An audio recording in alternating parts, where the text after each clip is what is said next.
Bueno, hoy vamos a hablar de la niñez. Y es que la niñez es una etapa en la que todo el mundo tiene recuerdos muy bonitos. Todo es felicidad, aparentemente. Uno juega con los amigos, no tiene preocupaciones, va al colegio, la pasa bien, se divierte. Es el engreído de los tíos, de los abuelos, de los papás. Pero también suelen pasar cosas que a uno lo marcan mucho. No necesariamente de manera positiva, sino también ocurren cambios, tal vez algunos conflictos que no solamente puede marcar a un determinado grupo de personas, sino puede generar también un cambio en toda una generación. Y es que con esto quería hacer doble clic en algo que dicen mucho. Dicen que los millennials somos la generación más sufrida de todas. Y eso es un poco extraño, se preguntarán por qué. Pero ¿por qué sucede esto? Creo que este video nos explica muy bien. Get it, get it, get it, get it, get it, get it, get it, get it. Show them, girl. Yeah, boom, boom, wow, wow, boom, boom, boom, boom, boom, boom, boom. Sí, hoy por hoy los millennials nos comunicamos mucho en TikTok con memes y creo que ese TikTok define mucho la personalidad de los millennials hoy en día. Somos una generación muy sensible, que se mortifica por todo, que se indigna por todo y los memes son un claro ejemplo de todo eso. Acá tenemos el clásico meme de Chems. Mi papá a los 18 años, cariño, ya llegué, y los niños. Yo a los 18 años o tal vez 26 años, mamá, porque no está el desayuno. Carita triste. Y es que sí, hay muchos memes que reflejan mucho la situación de los millennials, no solo con ellos mismos, sino también con el entorno. Pero es algo muy importante saber por qué dicen que somos la generación más sufrida de todas. Y creo que aquí es muy importante irnos a la niñez. Vayamos al origen de todo. Pero ¿por qué la niñez? Y es que los millennials son la generación que básicamente nacieron entre 1990, 1993, 94, tal vez. Actualmente deben tener entre unos 25 a 35 años. En la época de los 90 empezaron a haber cambios muy grandes y los 5 primeros años de un niño, de vida de un niño, son muy importantes. Tú absorbes todo lo que hay en tu entorno y si el entorno cambia, evidentemente van a pasar cosas contigo.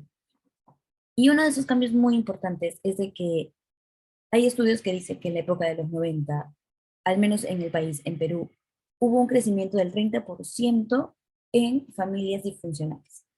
Es decir, se empezó como, no a normalizar, pero sí empezaron a haber más casos de que ya no tu familia era la típica familia papá, mamá, hijos, sino si es que las cosas no funcionaban, optaban por la separación.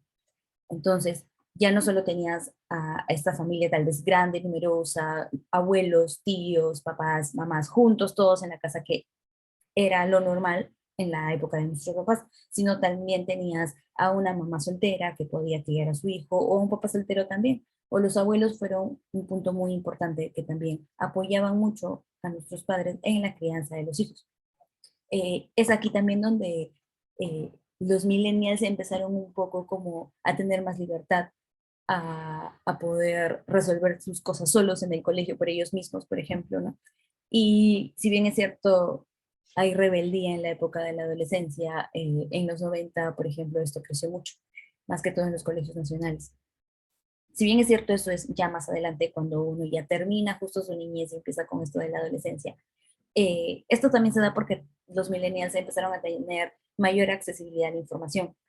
Los papás trabajaban mucho en esa época y los niños nos quedábamos solos en casa disfrutando de una película, de una serie en televisión nacional, de los clásicos realities de comedia, etcétera, y un montón de cosas.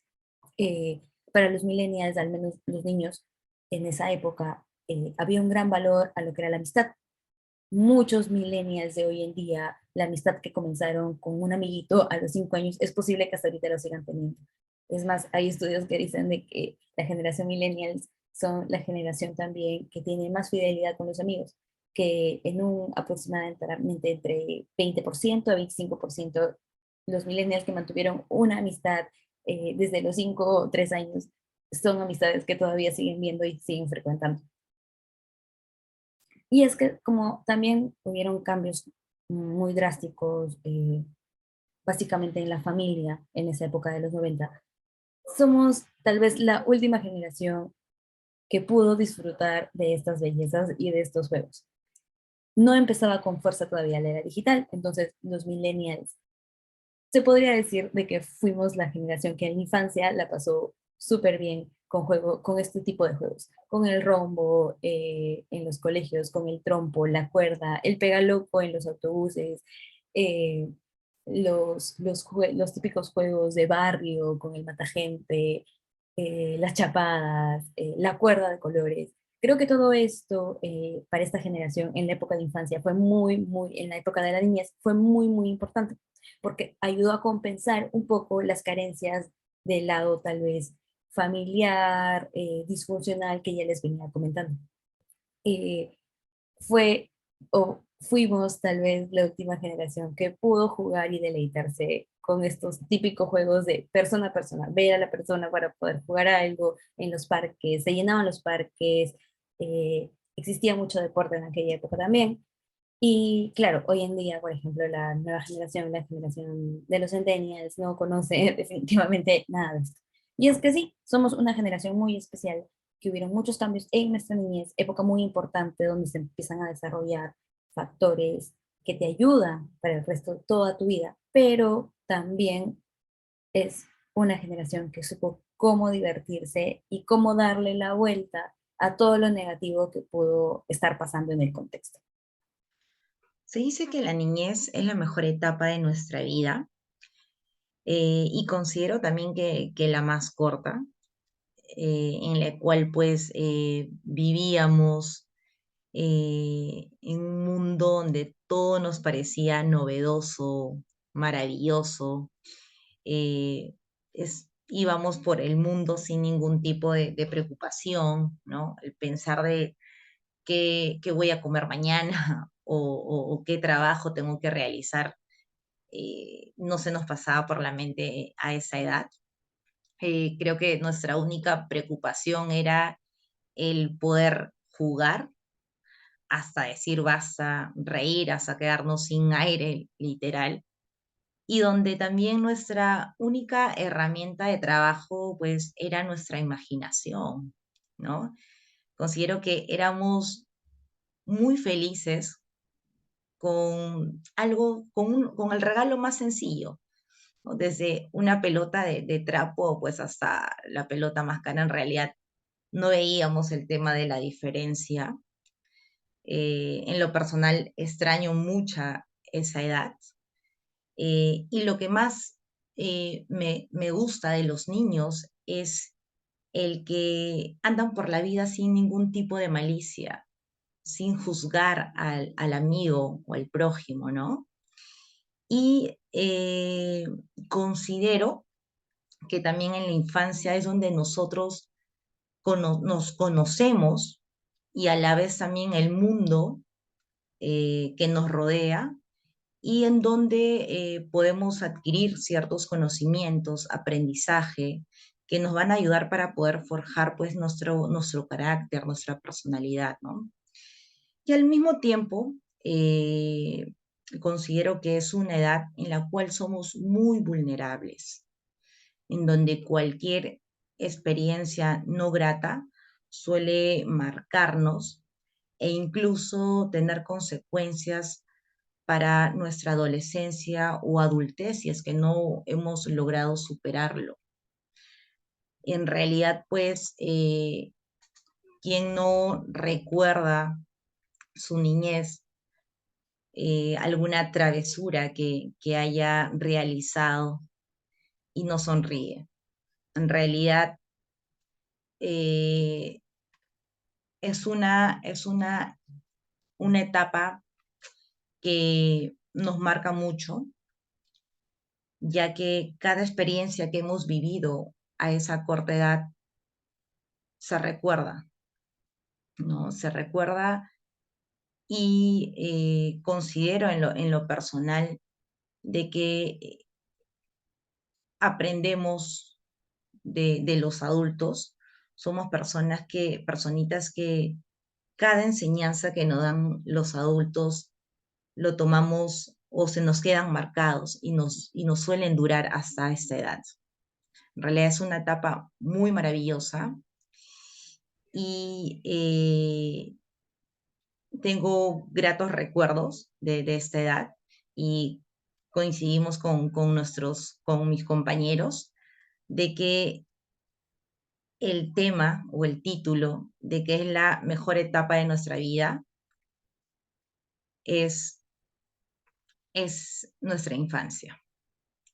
Bueno, dejando de lado un poco el tema, ¿no? De lo que es la niñez, los traumas, las tragedias, las cosas buenas y malas que nos pueden pasar en esa etapa, ¿no? Que puede ser, que es una gran etapa de la vida, ¿no? En cada una de las personas, pero así como es una gran etapa, también como bien hemos visto, viene con cosas muy negativas y muchas veces se trata de traumas que no podemos fácilmente sobrellevar, ¿no? Entonces, dejando de poco a un lado eso, y para terminar esta presentación, ¿no?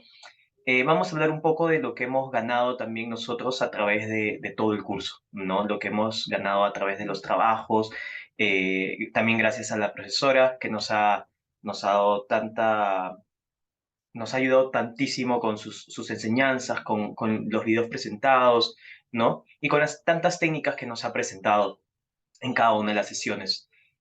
Por ejemplo, primero está lo que es la unión, ¿no? Por ejemplo, en el último trabajo que hicimos, que fue básicamente también hablar sobre la niñez, sobre experiencias nuestras, ¿no? De cada uno de nosotros, esto nos hizo dar cuenta de que independientemente de las diferentes situaciones por las cuales hemos pasado, em, e independientemente de quiénes seamos, somos seres humanos y esto nos une bastante, ¿no? Hemos pasado por cosas que si bien no son del todo semejantes, igual como humanos somos muy parecidos, a su vez somos muy diferentes, ¿no? Porque venimos con distintas culturas, ideales, enseñanzas, ¿no? Pero también somos muy semejantes.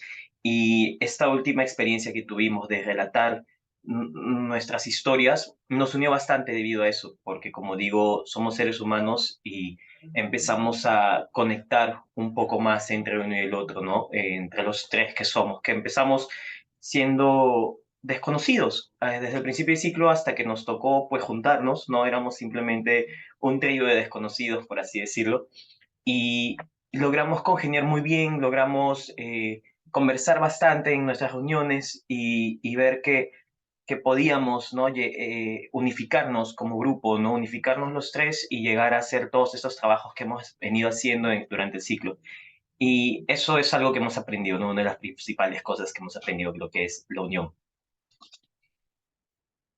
De ahí tenemos el tema de lo que es la puntualidad.